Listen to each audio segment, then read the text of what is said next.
আমাদের first view point হচ্ছে গণেশ মন্দির। চলে এলাম আমরা মন্দিরে, চলো তোমাদের মন্দিরটা দেখাই।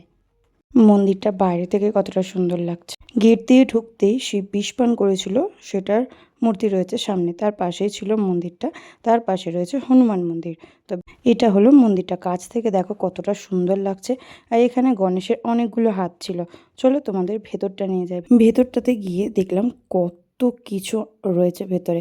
গণেশের অনেক কিছু রূপ এখানে তুলে ধরা হয়েছে, যেখানে মানে গুণে তো শেষই করা যাবে না। এতটা সুন্দর ভেতর দিকটা যে কিছু বলারই নেই। মানে ওপর থেকে নিচে, সামনে, এখানে তোমাদেরকে বললামই যে গণেশের অনেকগুলো হাত। দেখতে পাচ্ছ কত কি রয়েছে হাতের মধ্যে। আর ওপরটা দেখো কতটা সুন্দর। দেখো গণেশটাকে কতটা সুন্দর লাগছে। দুপাশে অনেক মূর্তি ছিল, অনেক মানে অনেক কিছু আঁকা ছিল। ওপরেও ছিল, নিচেও ছিল। দেখো ওপর দিকটা কত সুন্দর ডিজাইন করা রয়েছে।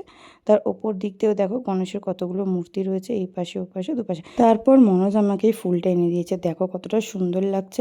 আমি তো বুঝতে পারছিলাম না কি ফুল, কিন্তু খুবই সুন্দর। তারপর আমরা বেরিয়ে গেলাম, কারণ আমরা এবার যাব একটা ঝর্ণা দেখতে। চলো তোমাদেরকে এবার দেখাবো সেকেন্ড আমাদের ভিউ পয়েন্ট।